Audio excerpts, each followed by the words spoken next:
A Lakota warrior, his face painted red with war stripes, wore a fringed buckskin shirt and gripped a wooden club in his left hand, sitting tall on a spotted pony. Around him on June 25, 1876, stretched a Montana ridge where 210 U.S. soldiers lay dead, their blue coats soaked in blood. George Custer, in his tan buckskin jacket, long yellow hair caked with dirt, held a revolver in his right hand, lifeless beside 40 fallen horses. The Army planned for 750 native fighters, but 1,500 Lakota, Cheyenne, and Arapaho met them, armed with rifles and fury over 12 broken treaties since 1851. Historian D. Brown wrote, "The white man made us many promises, but he kept only one, to take our land." In just 2 hours, Custer's 7th Cavalry lost 268 men, while native losses numbered only 31. Yet by 1877, the U.S. seized the Black Hills, shattering this victory. So how did Custer's 210 men fall to 1,500 warriors in 120 minutes? And what does this clash of 268 deaths to 31 reveal about a nation's greed and a people's fight for survival? George Armstrong Custer, the bold blade of glory and ruin. George Armstrong Custer, a man whose name once lit up the Union Army like a firecracker, was born on December 5, 1839 in New Rumley, Ohio. He didn't seem destined for greatness at first. He entered West Point in 1857 and graduated in 1861, dead last in a class of 34. Yet when the Civil War broke out that same year, Custer found his moment. By age 23, in 1863, he had rocketed to the rank of Brevet Brigadier General, earning the nickname Boy General. His rise was no accident. It came from gutsy cavalry charges that stunned his enemies and inspired his men. One of his shining moments was at the Battle of Gettysburg, fought from July 1st to July 3rd, 1863. On the third day, Custer led his brigade of about then 1,600 men against Confederate General J.E.B. Stuart's cavalry, which numbered around 3,000. Stuart was trying to hit the Union rear, while General Robert E. Lee launched Pickett's charge from the front. Custer's men charged head-on, stopping Stuart cold. Historian Stephen E. Ambrose called this a brilliant, heroic moment, saying Custer's quick thinking helped save the Union line that day. Over 500 of Stuart's men were killed or wounded, while Custer lost about 250, a steep price, but a victory that made headlines. Custer kept climbing. By April 9, 1865, when Lee surrendered at Appomattox, Custer was there, now a brevet major general at age 25. He had fought in over 50 battles and skirmishes during the war, earning 11 brevet promotions, temporary rank boosts for bravery. His style was brash and fearless. He loved leading from the front, often riding his horse into the thick of combat. General Philip Sheridan, who commanded him, praised his courage but warned, "Custer is brave, but he is also reckless. He takes too many chances." The public didn't care about the warnings. Newspapers ate up his stories, calling him the gallant Custer and printing sketches of his long curly blonde hair and flashy uniforms. By 1865, he was a household name, a symbol of Union grit and luck that never seemed to run out. Fall from grace. But by 1876, Custer's golden image had tarnished. After the Civil War ended, he stayed in the Army, dropping back to his permanent rank of captain in 1866. The peacetime military was smaller and promotions slowed. Custer craved action and attention, but trouble found him first. In 1867, while leading the 7th Cavalry on a campaign against the Cheyenne in Kansas, he made a series of bad calls. On July 13, 1867, he left his post without permission, riding 150 miles over 3 days to see his wife Libby in Fort Riley. Worse, he ordered deserters shot without a trial. 8 men were caught, and 3 were killed on his command. The Army wasn't impressed. In November 1867, he faced a court-martial at Fort Leavenworth. Found guilty, he was suspended from duty for 1 year without pay, starting January 1st, 1868. That year off was a gut punch. Custer was 28, still young, but his career stalled.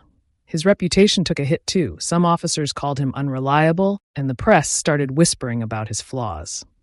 He came back in 1868, thanks to Sheridan pulling strings, but the damage lingered. Historian James Donovan wrote in A Terrible Glory, "Custer was a man in a hurry, driven by an insatiable need for recognition.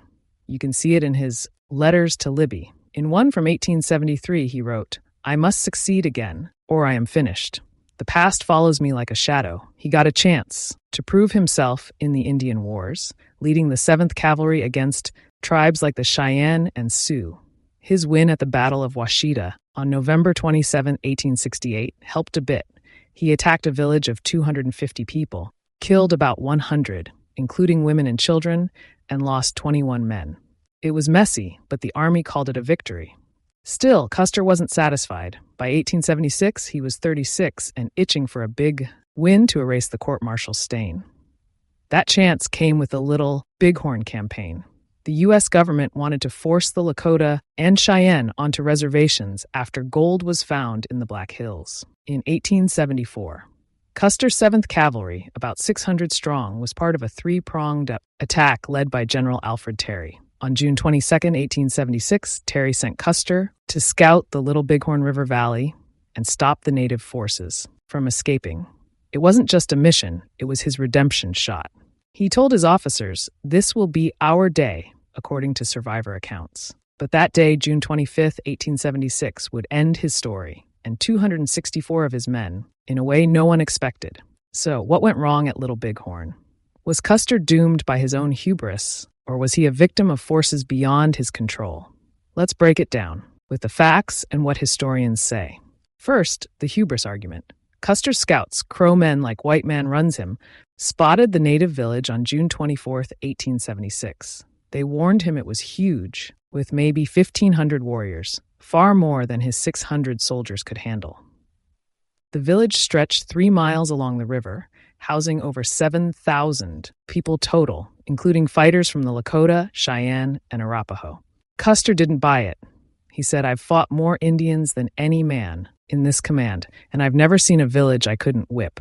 On June 25th, he split his force into 3 groups, 210 men with him, 140 under Major Marcus Reno, and 110 with Captain Frederick Benteen. He attacked without waiting for Terry's column, just 2 days away, with 400 more troops. By 4 p.m., Custer's group was surrounded. Within an hour, all 210 were dead. Military historian John Keegan called it a textbook example of how not to conduct a reconnaissance in force. Critics say his overconfidence, built from wins like Washita, blinded him. He ignored the numbers and bet on his luck, and it ran out. But there's another side. Some say Custer was set up to fail by a sloppy plan and a clueless government. Terry's orders on June 22nd were vague. It is, of course, impossible to give you any definite instructions, but I have great confidence in your judgment, energy, and discretion. That gave Custer freedom, but no clear backup. Historian Robert Utley argued in Cavalier in Buckskin that Custer's moves were not reckless, but rather a calculated risk based on his experience. Splitting forces had worked before. Washita was proof. Plus, the army underestimated the enemy. Official reports in 1876 said there were 800 hostile warriors, not 1,500. Custer's scout Mitch Boyer confirmed the village's size, but higher-ups had dismissed such warnings for months. The government also pushed the campaign hard, ignoring peace talks after the 1868 Treaty of Fort Laramie fell apart. Custer, in this view, was a soldier following orders in a broken system. Both sides make sense. His boldness was his strength. It won Gettysburg and Washita, but it was also his weakness. He led 600 men into a fight against 1,500 because he trusted his gut over his scouts. Yet he wasn't alone in failing. The army lost 268 men total at Little Bighorn, while his native losses were around 40 to 100, a lopsided defeat that shocked the nation. Historian Evan Connell summed it up in Son of the Morning Star. Custer's tragedy was that he believed his own legend. His life was a tightrope walk between glory and ruin. He dazzled at 23, stumbled at 28, and died at 36, leaving a legacy that's still debated today. Hero or flawed? Maverick. The numbers, the battles, and the voices of history say he was, both, a man who burned bright and fell hard. The Native Americans stand, defiance amid broken promises. Historical context? Now let's turn to the Lakota, Sioux, Cheyenne, and Arapaho. These were not the wild savages you might have heard about in old stories. They were real nations with strong traditions, fighting to protect their homes and their people. Their story starts years before, the Battle of the Little Bighorn back in 1868. That year, the U.S. government signed the Treaty of Fort Laramie with these tribes. The treaty was a big deal. It promised them the Black Hills, a sacred area in what is now South Dakota and Wyoming forever. The U.S. said no settlers could come in, and the tribes could keep living and hunting on the Great Plains like they always had. The government even wrote that this land would belong to the tribes as long as the grass grows and the water flows. That was the promise. But that promise didn't last. In 1874, everything changed. Gold was discovered in the Black Hills by an expedition led by George Armstrong Custer himself. Word spread fast. By 1875, more than 1,000 miners had rushed into the Black Hills, stomping all over the treaty. The U.S. government didn't stop them. Instead, they tried to buy the land back from the tribes. In 1876, they offered $6 million, which would be about $150 million in today's money. The Lakota, Cheyenne, and Arapaho said no. To them, the Black Hills were not just dirt and trees. They were a holy place tied to their beliefs and their history. Lakota leader Sitting Bull spoke for many when he said, "We do not want your money. We want our land." The government ignored him. They sent soldiers to push the tribes out. Historian D. Brown counted that between 1851 and 1876, the U.S. broke 12 treaties with the Plains tribes. Each time, the tribes lost more land and more hope. The numbers tell the story. Before the gold rush, the Lakota alone controlled about 80,000 square miles of territory. After 1874, settlers and miners cut that down fast. By 1876, the U.S. had built forts across the plains, like Fort Laramie and Fort Robinson, with over 2,000 soldiers ready to enforce the government's rules. The tribes saw their world shrinking. The Black Hills, once a safe haven, had become a battleground. The treaty was supposed to protect them, but instead, it was just paper the U.S. tore up when it suited them. The breaking point. By late 1875, the U.S. had had enough of waiting. They sent out an ultimatum on December 8th. It said all hostile Indians, meaning any Lakota, Cheyenne, or Arapaho not on a reservation, had to move to assigned lands by January 31st, 1876. If they didn't, the army would treat them as enemies and attack. The tribes didn't move. They didn't refuse because they were stubborn or wanted trouble. They refused because they had no other choice. Their whole way of life was falling apart, and moving to reservations meant giving up everything they knew. One big reason was the buffalo. For these tribes, buffalo were everything: food, clothing, shelter, tools. But white hunters were killing them off. Between 1872 and 1874, hunters slaughtered over 4 million buffalo. That's about 3,500 every single day for 2 years. By 1876, only 150,000 buffalo were left on the plains, down from 30 million in the early 1800s. The tribes couldn't feed their people without them. In 1875 alone, the U.S. Army recorded that hunters shipped 1.2 million buffalo hides east on the new railroads. The tribes watched their main food source vanish and starvation loomed. Then there were the settlers. The U.S. population west of the Mississippi exploded from 300,000 in 1850 to over 1.5 million by 1870. Railroads made it worse. The Union Pacific Railroad, finished in 1869, stretched 1,000 miles across the plains. It brought thousands more people, cutting through tribal hunting grounds. By 1876, settlers had claimed over 200,000 acres of land that once belonged to the tribes. Fences, towns popped up, and sacred sites were trampled. The Lakota, Cheyenne, and Arapaho saw their space squeezed smaller every year. So when the ultimatum came, they drew a line. By June 1876, over 7,000 of them had gathered along the Little Bighorn River in Montana. That included about 1,500 warriors ready to fight. They weren't there to start a war. They were holding a sun dance, a big ceremony to pray for strength and guidance. Cheyenne leader 2 moons later explained, "We were not the ones who wanted this fight. The soldiers came to our village to kill us, and we had to protect ourselves." The ultimatum left them no room to run. It was stand and fight or lose everything. On June 25, 1876, when Custer's 7th Cavalry rode in, the tribes were ready.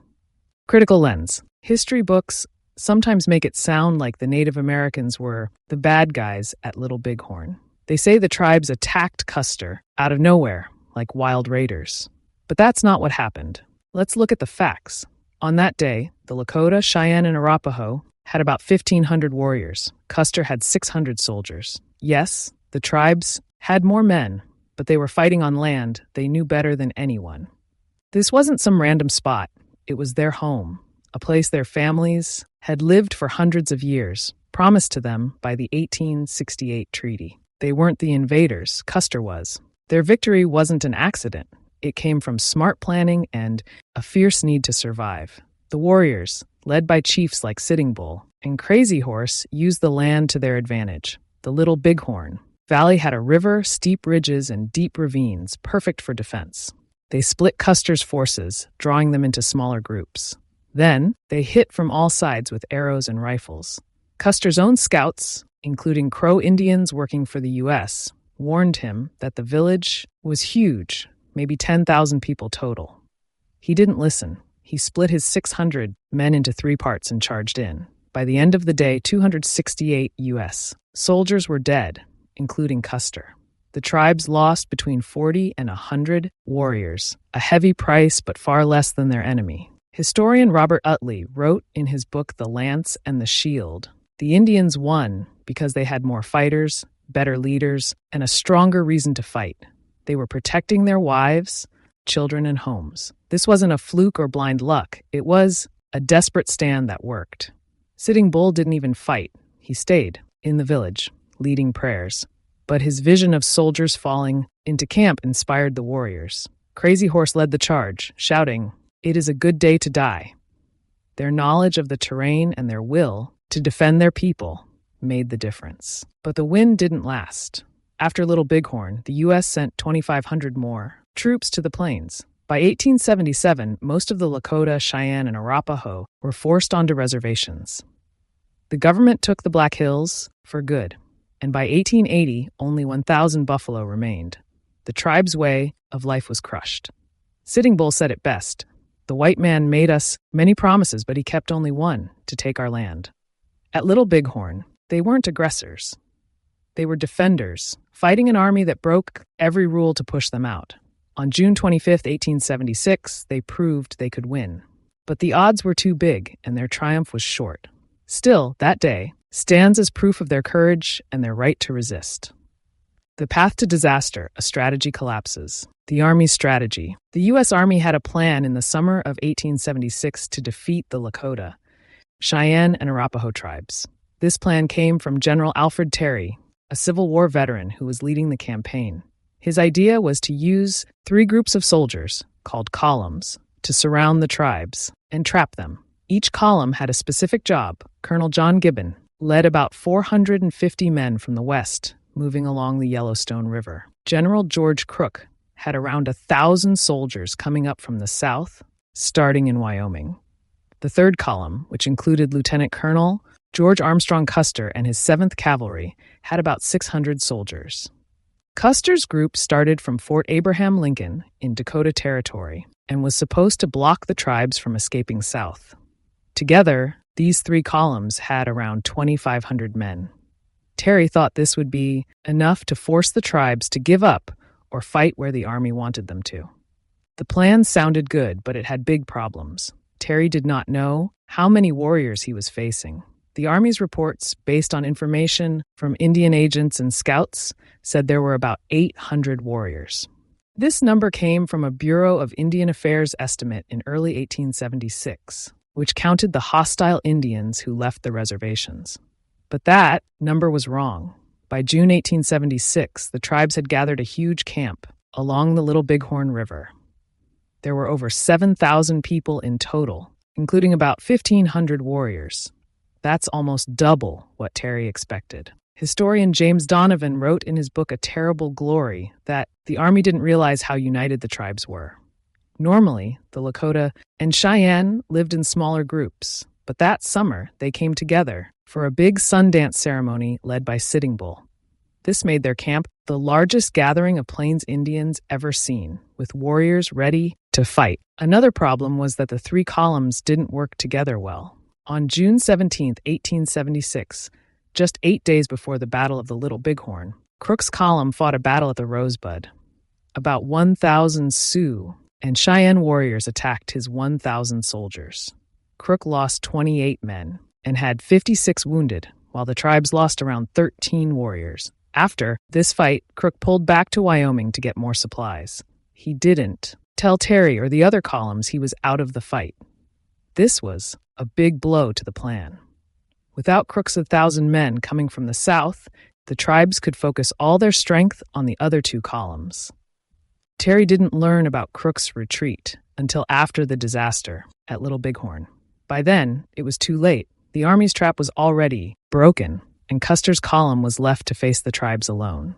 Terry also didn't give his commanders enough information. His orders assumed the tribes would run when they saw the army coming. He told Custer to chase them south if they tried to escape, while Gibbon's column would block them from the north. But the tribes didn't run. They stayed in one place ready to fight. Terry's plan was based on old ideas about how the Plains Indians fought, not the reality of 1876. The Army had about 2,500 soldiers total, but only 1,050 were near the Little Bighorn. When the battle happened, Custer 600 and Gibbon's 450. The tribes had 1,500 warriors in a single camp. That's a ratio of almost 1.5 warriors for every soldier in the area. This mismatch in numbers and poor planning set the stage for trouble.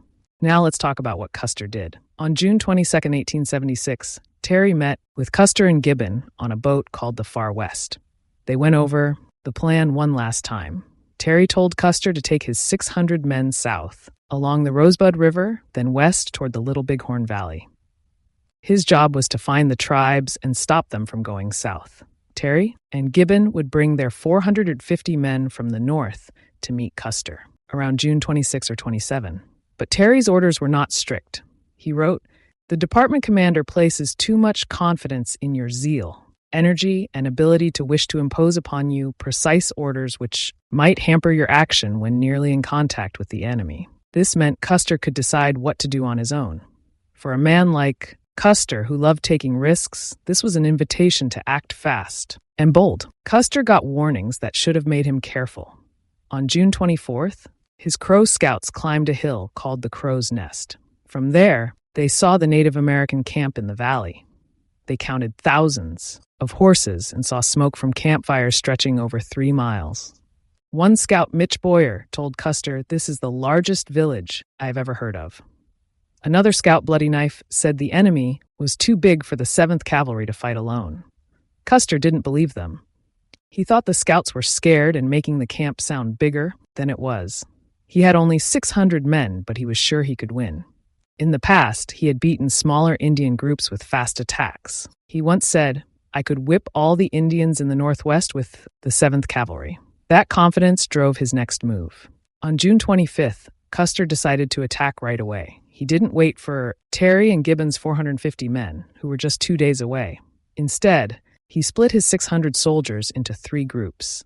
He sent Captain Frederick Benteen with 115 men to check the hills on the left, looking for any Indians trying to escape.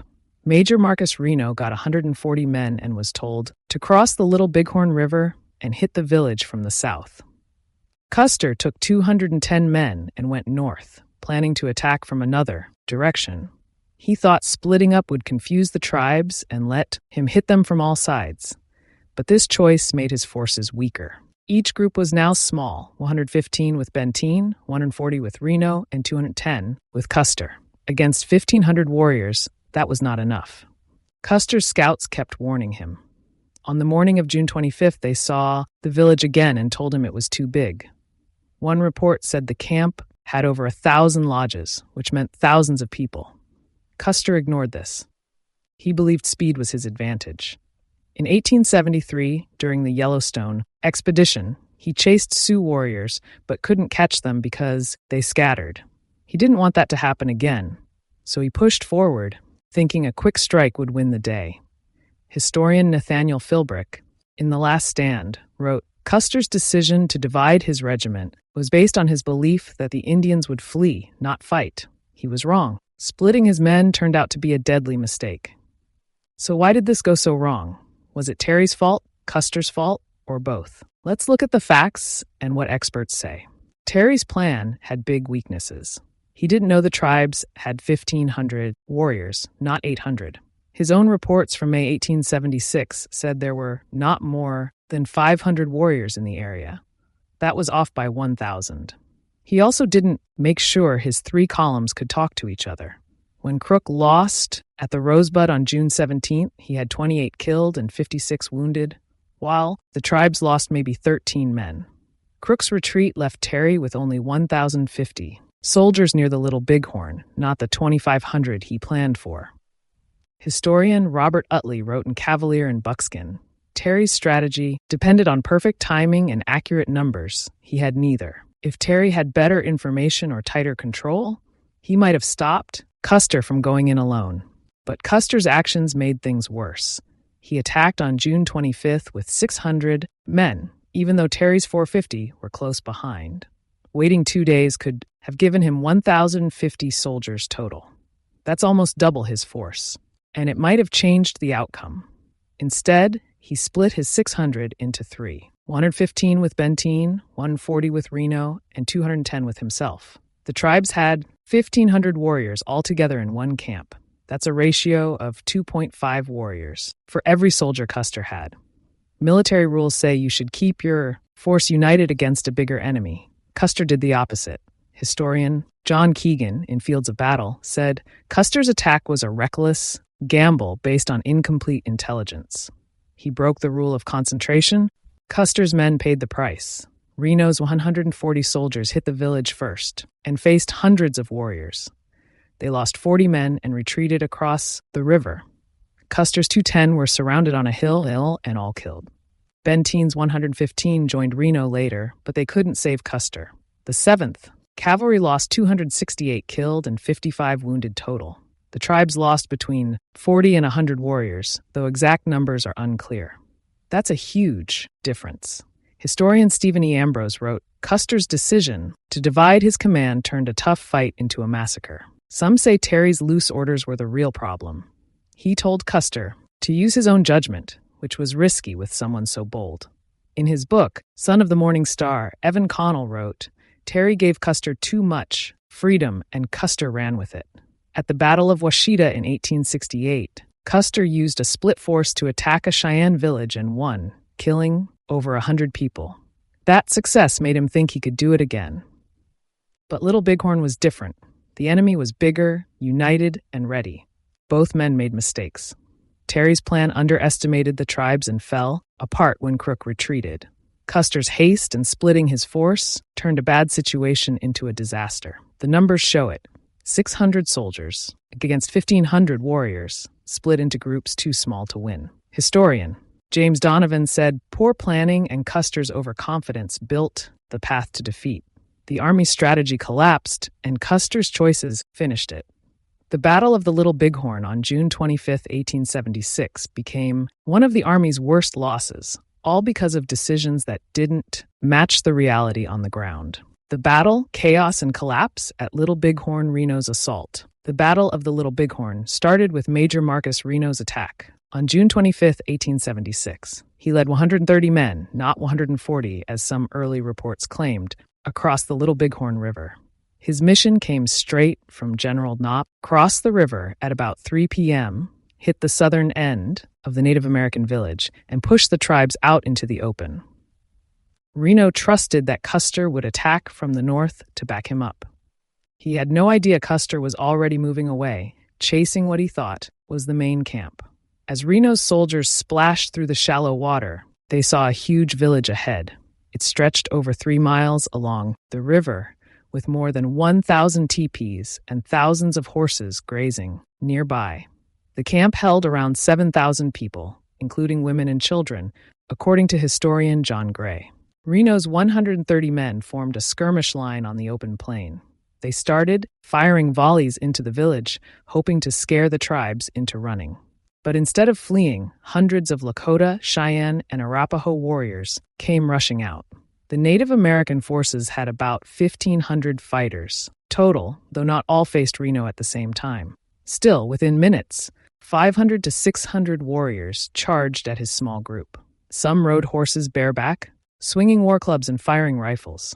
Others ran on foot, shooting arrows that arced high and fell like rain. Reno's soldiers fired back with their Springfield carbines, getting off about 50 rounds per minute as a unit. But the warriors kept coming, moving fast and circling around both sides of Reno's line. The fight lasted about 20 minutes. Reno's men killed maybe 10 or 15 warriors, but the numbers were too uneven. The Native Americans pressed hard, especially on the left flank, where they threatened to cut off any chance of escape. Then a terrible moment hit Reno. One of his scouts, bloody knife, took a bullet to the head just feet away. Blood and brains splashed onto Reno's face and coat. Shocked and rattled, he lost control. He yelled mixed orders. Dismount, mount, dismount. His soldiers froze, confused. Finally, he shouted to retreat to the river. The men turned and ran, but it was a mess.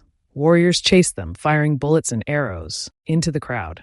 About 40 of Reno's 130 men died in the chaos or got left behind, unable to reach safety. That's nearly a third of his force gone in less than an hour. The rest scrambled across the river and climbed a steep hill about 300 feet high. They dug in with knives in hands, making shallow trenches to hold off more attacks. Historian Nathaniel Philbrick wrote, "Reno's retreat was a disaster. He went in bold but came out broken. Custer's fate. While Reno fought and fled, Custer rode north into a deadly trap. He had 210 men, not 225 as some old stories say, split into 5 companies. After sending Reno south, Custer took his group along the high ridges east of the river. He wanted to find a spot to hit the village from another angle. He thought the camp was smaller, maybe 800 people, and that the warriors would run if pressed hard. He was wrong. The village had over 7,000 people, and the 1,500 warriors were ready to fight. By 4 p.m., Custer's scouts saw the camp below Medicine Tail Coulee, a shallow dip leading to the river. He sent a note back to Captain Frederick Benteen, who was miles away with the pack train. "Come on, big village. Be quick, bring packs." That message, carried by a trumpeter named John Martin, was the last anyone heard from Custer alive. Custer planned to charge down into the village, but he never made it. As his men moved along the ridge, a huge force of warriors spotted them. Leaders like Crazy Horse and Gall led the attack. Crazy Horse had about 400 fighters with him, while Gall brought hundreds more from the south. After beating Reno, in total, at least 1,500 warriors turned on Custer's hut. 210 men. That's a 7-to-1 advantage, maybe more. The soldiers spread out over a mile of hills and ravines. Some groups, like Captain Miles Keogh's 40 men, tried to hold a small hill. Others, under Lieutenant James Calhoun, dug in on a ridge 500 yards away. Custer stayed near the top, now called Last Stand Hill, with about 40 soldiers. They faced a storm of arrows and bullets. Warriors fired Winchester repeating rifles, which could shoot 15 rounds without reloading, while the soldiers' Springfield carbines jammed after 10 or 20 shots in the heat. The battle was fast and brutal. Warriors surrounded the soldiers, cutting them off from each other. Keogh's group fell first, then Calhoun's. Custer's men made a last stand on the hill. They piled dead horses into a rough wall and fired their last bullets. The fight lasted 30 to 45 minutes, ending around 5 p.m. All 210 of Custer's men died. Warriors lost between 40 and 100 men in the whole battle, though no one knows the exact count. Custer's body lay on the hill, shot twice, once in the chest, once in the head. He wasn't scalped, maybe because his hair was cut short that day, or because some warriors respected his courage. Gall later said, "We shot them like buffalo. They fell in heaps." Historian Stephen Ambrose called it a total wipeout, the worst loss the U.S. Army ever took from Native Americans. Aftermath. 2 days later, on June 27th, General Alfred Terry's column reached the battlefield. They found a grim sight, 197 bodies scattered across the ridges and hills. The Native Americans had stripped most of the dead, taking weapons, clothes, and gear. Many bodies were mutilated, a custom of war for some tribes, but Custer's wasn't. His long blonde hair, trimmed short before the fight, still marked him out. He lay near the top of Last Stand Hill with 2 bullet wounds. Terry's men counted 268 total, dead from the 7th Cavalry, including Reno's losses, and 55 wounded, who survived with Reno and Benteen. The soldiers dug shallow graves about a foot deep, and marked them with stakes. Reno and Benteen's men, holding a hill 4 miles away, had fought off attacks for 2 days, with 350 soldiers left. They were low on water and bullets when Terry arrived. The news hit America hard. Papers like the New York Herald screamed, "Custer massacred," on July 6, 1876, when the story broke. The public was stunned. The Army had lost 268 men in 1 day to tribes they thought were weak, but the native victory didn't last. The U.S. government sent 3,000 more troops to the plains within months. By 1877, most Lakota and Cheyenne were on reservations. Sitting Bull escaped to Canada with 200 followers, but came back in 1881 and surrendered. Crazy Horse gave up in 1877 and died that year after a guard stabbed him at Fort Tank. Robinson. The Black Hills, sacred to the tribes, were taken by the U.S. in 1877 after gold was found. The buffalo, key to the tribe's life, dropped from 30 million in 1870 to less than 1,000 by 1885, hunted out by settlers and soldiers. The Battle of the Little Bighorn was a huge win for the Native Americans. They killed 268 soldiers and lost maybe 100 warriors, a 2-to-1 kill ratio. But it sparked a bigger loss. Historian Robert Utley summed it up. The tribes won a battle that day, but it cost them the war. Their freedom slipped away as the Army closed in.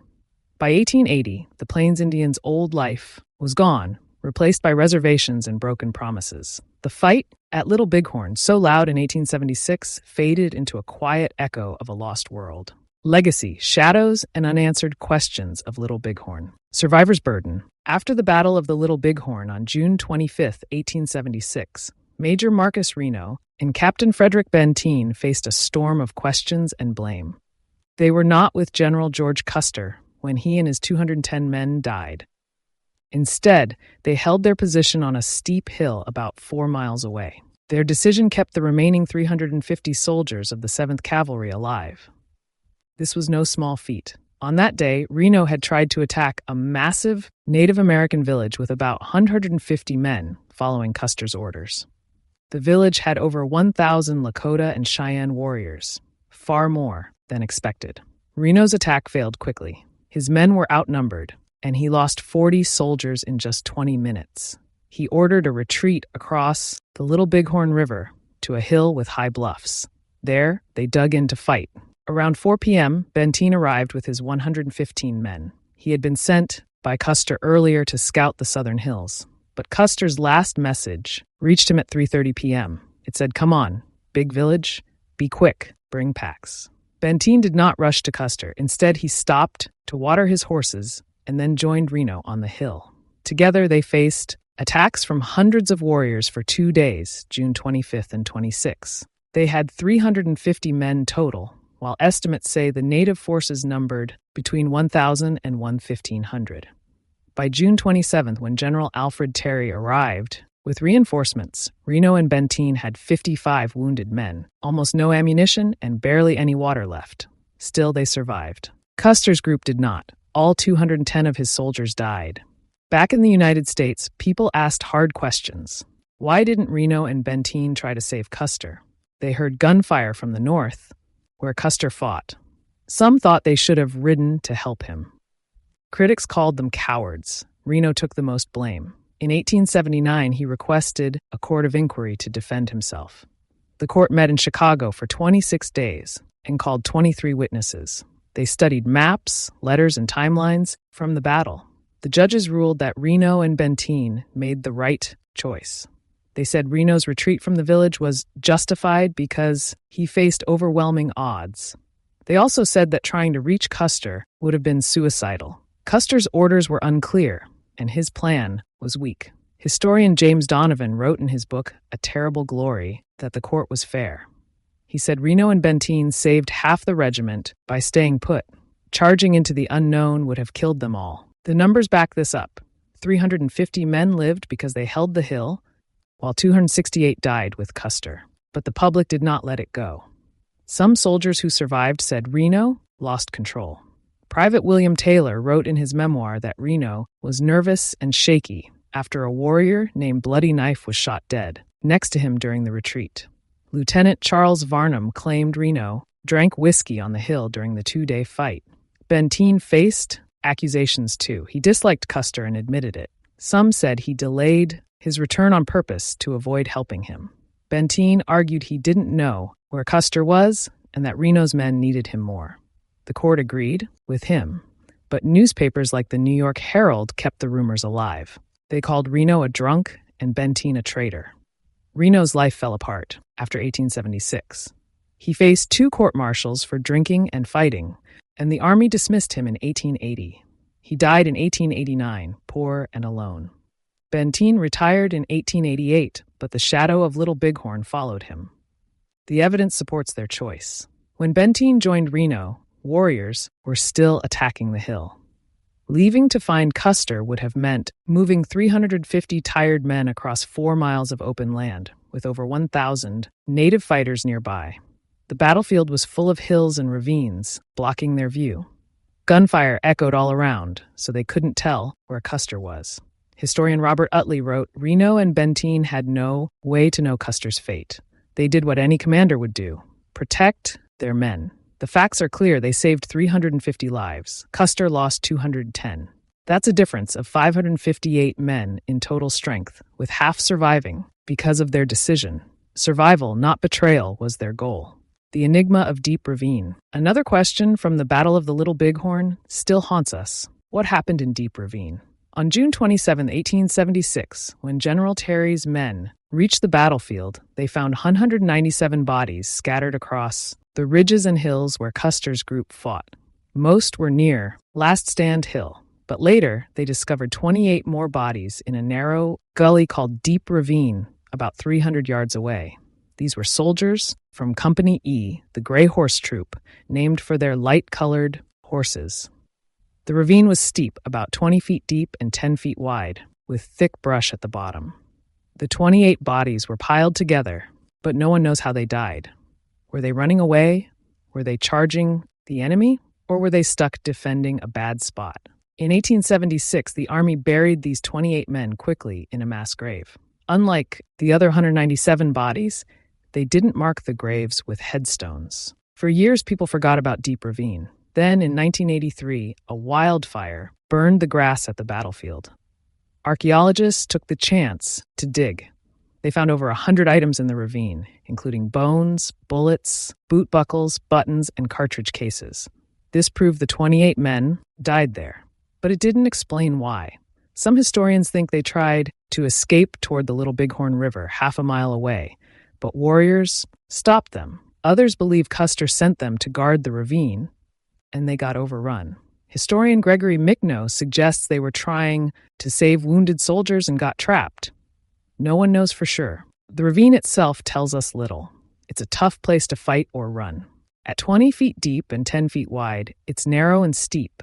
The brush at the bottom would slow anyone down. The 28 men had 28 stories, but they left no clues. Archaeologist Douglas Scott, who led the 1983 dig, said the evidence shows chaos. Men died running, fighting, hiding. It was a rout, not a stand. The bullets found were from native guns, like .44 Henry rifles, and from Army carbines. This means the soldiers fought back, but not for long. Company E had 40 men at the start. Only 12 survived elsewhere, leaving 28 dead in the ravine. That's 70% of the unit gone. Deep Ravine adds to the battle's mystery. It shows the fight wasn't one clean last stand. It was many small, messy battles across a mile of rough land. The 28 men in the ravine were part of that chaos. Their deaths raise questions we can't answer, even with 100 artifacts and modern tools. The site stays quiet, holding its secrets. It reminds us of the 268 soldiers and over 40 Native Americans who died that day. Each had a role, and many, like the men in Deep Ravine, are lost to time. Broader meaning, the Battle of the Little Bighorn is more than Custer's defeat. It's a window into the cost of manifest destiny, the belief that the United States was meant to control the West. In 1876, the U.S. was growing fast. It had 40 million people and 100,000 miles of railroads. The government wanted the plains for settlers, farms, and mines. The Lakota, Cheyenne, and Arapaho lived there, hunting buffalo and moving freely. The U.S. saw them as obstacles. On June 25, 1876, Custer's 7th Cavalry attacked their village, expecting an easy win. They were wrong. The tribes had over 1,000 warriors, maybe 1,500, and they crushed Custer's 268 men. In about an hour, the U.S. lost 268 soldiers, while the Native Americans lost around 40 to 100 warriors. That's a kill ratio of at least 2.68 to 1. A huge victory for the tribes. This shocked the nation. The U.S. Army was strong, with 25,000 soldiers nationwide. Losing 268 men in one day to tribes they thought were weak was a blow. Historian D. Brown wrote, "The white man made us many promises, but he kept only one, to take our land." Little Bighorn was a rare moment, when the tribes fought back and won. But it didn't last. After the battle, the U.S. sent 3,000 more troops to the plains. By 1877, most Lakota and Cheyenne were forced onto reservations. Their lands shrank from millions of acres to small plots. The buffalo, their main food source, dropped from 30 million in 1800 to just 1,000 by 1885, hunted nearly to extinction by settlers and soldiers. The native victory came at a high price. Sitting Bull, a Lakota leader, spoke in 1881 about the aftermath. He said, "I am tired of fighting. Our chiefs are killed. The old men are all dead. It is cold, and we have no blankets. The little children are freezing to death. My people, some of them have run away to the hills and have no blankets, no food. No one knows where they are, perhaps freezing to death. I want to have time to look for my children and see how many of them I can find. Maybe I shall find them among the dead." His words show the loss. The battle was a bright spark of resistance, but it couldn't stop the U.S. advance. Today, the battlefield draws over 300,000 visitors a year. It has 255 headstones for the soldiers and a monument for the Native Americans who died. In 1991, the U.S. renamed it from Custer Battlefield to Little Bighorn Battlefield National Monument, honoring both sides. Historian Robert Utley said, "Little Bighorn was not the end of the Indian Wars, but it was the last great victory for the Plains tribes. It showed their strength and their tragedy." The battle's legacy is complicated. It's about bravery and errors, about a nation's hunger for land, and a people's fight to keep it. The numbers tell the story.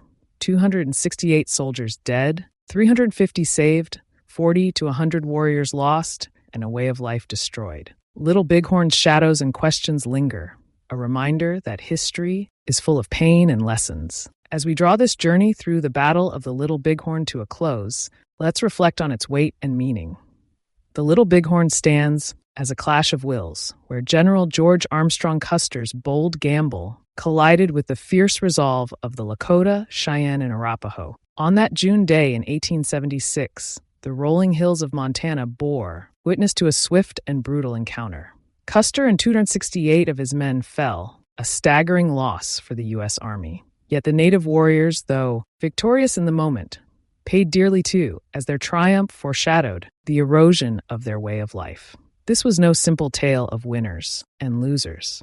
It was a collision of worlds, each fighting for something greater than a single battle. Here's something to ponder. If every victory carries the shadow of sacrifice, who can claim true success at Little Bighorn? Was it the warriors who held their ground with unmatched courage and cunning, defending their land and families against impossible odds? Or was it the nation that, despite this defeat, returned with relentless force to reclaim the territory and confine its people to reservations? The native victory was real, yet fleeting. Within a year, their resistance crumbled and the sacred Black Hills slipped from their grasp. Does a fleeting triumph outweigh a lasting loss, or does its defiance carry a deeper, enduring power?